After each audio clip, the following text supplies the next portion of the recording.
Hello dear students, कैसे हैं आप सब।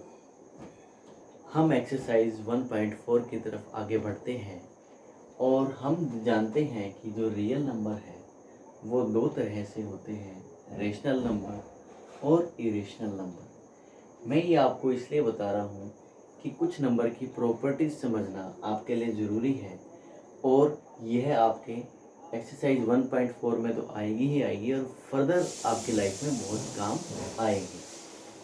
रियल नंबर, रेशनल नंबर और इरेशनल नंबर। रेशनल नंबर की प्रॉपर्टी आप जानते हैं कि रेशनल को आप p बाई क्यू की फॉर्म में लिख सकते हैं, where q is not equals to 0।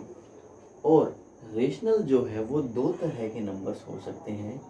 एक टर्मिनेटिंग नंबर, अगर हम डेसिमल्स की बात करें, अगर हम रेशनल, वैसे तो आप जानते हैं कि 3/4 भी रेशनल है, लेकिन अगर हम डेसिमल्स की बात करें तो ये रेशनल नंबर दो तरह के होंगे, टर्मिनेटिंग और नॉन टर्मिनेटिंग, रेकरिंग और रिपीटिंग नंबर्स।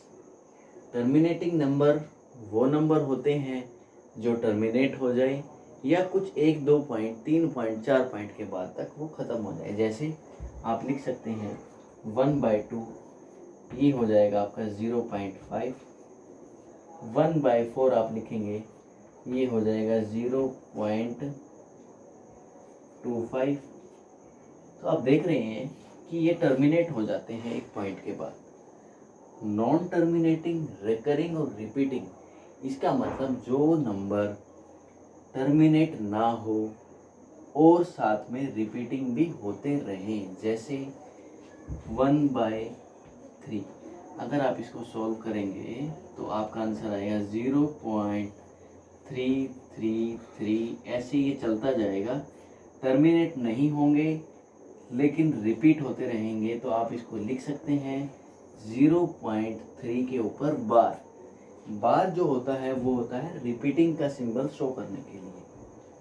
ठीक है, अब हम जानते हैं कि इरेशनल नंबर जो non terminating, non repeating numbers होते हैं, जो ना तो ख़त्म हो और ना ही रिपीट हो, ऐसे नंबर इरेशनल नंबर की कैटेगरी में आते हैं।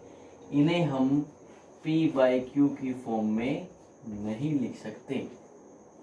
और दूसरी बात, आप जानते हैं कि जो √2 है वो इरेशनल है, √5 इरेशनल है, √7 इरेशनल है। तो क्यों है वो इरेशनल? क्योंकि वो नंबर्स टर्मिनेट नहीं होते या कट नहीं जाते, लेकिन वो रिपीटिंग भी नहीं होते। कैसे, आप जानिए। आप लिखिए 22/7, तो इसकी वैल्यू चलेगी 3.1428, ऐसे डॉट डॉट डॉट करके चलती जाएगी। ना तो ये नंबर्स रिपीट होंगे और ना ही ये नंबर टर्मिनेट होंगे। तो इसलिए इस कैटेगरी को non terminating, non repeating numbers बोलते हैं। छोटे छोटे क्वेश्चंस आपके ऑब्जेक्टिव टाइप में पूछ सकता है कि टर्मिनेटिंग क्या होते हैं, non terminating, recurring, non terminating, non repeating numbers आप अब आसानी से बता पाएंगे। प्यारे बच्चों, मैं आपसे एक क्वेश्चन पूछता हूँ कि क्या 1√1 रेशनल है या इरेशनल नंबर है? तो आप बताइए मुझे, कमेंट कीजिए। और मैं भी बता देता हूँ कि जो आपका √1 है, √1 को आप सोल्व करके लिख सकते हैं 1, और 1 के नीचे आप 1 लिख सकते हैं। तो इसलिए इसको आप p/q की फॉर्म में लिख सकते हैं। इसलिए जो √1 है वो आपका रेशनल नंबर की कैटेगरी में आता है, क्योंकि हम इसकी वैल्यू फाइंड कर सकते हैं जिसकी वैल्यू 1 ही रहेगी। पर क्या हम √-1 की वैल्यू फाइंड कर सकते हैं? √-1 एक इरेशनल नंबर है। ये क्या है? एक इरेशनल नंबर है जिसकी वैल्यू हम फाइंड नहीं कर सकते।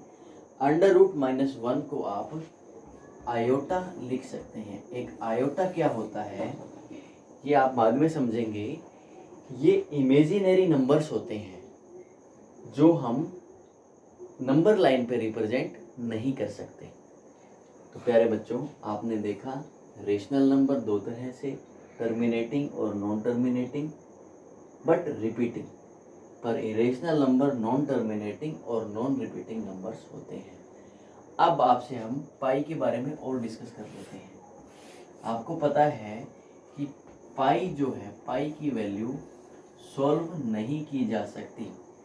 मैं एक बार थोड़ा सा रब करके आपको थोड़ा समझाने का प्रयास करता हूँ।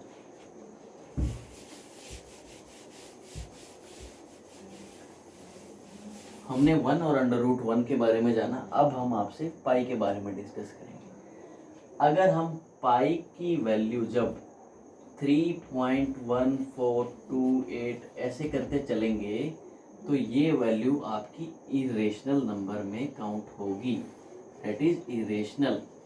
बट अगर मैं इसकी वैल्यू 22/7 करता हूँ, जो कि एक परफेक्ट वैल्यू नहीं है पाई की, लेकिन हम क्वेश्चन सॉल्व करने के लिए पाई की वैल्यू 22/7 अज्यूम करते हैं।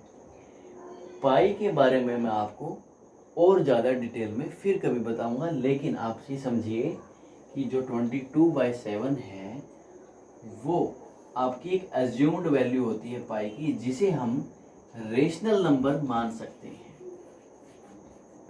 अगर हम पाई लिखेंगे तो वो इरेशनल है, 3.14 लिखेंगे तो वो भी इरेशनल है, लेकिन जब 22/7 लिखेंगे तो हम इसको p/q की फॉर्म में लिख पा रहे हैं। इसी वजह से ये एक रेशनल नंबर है।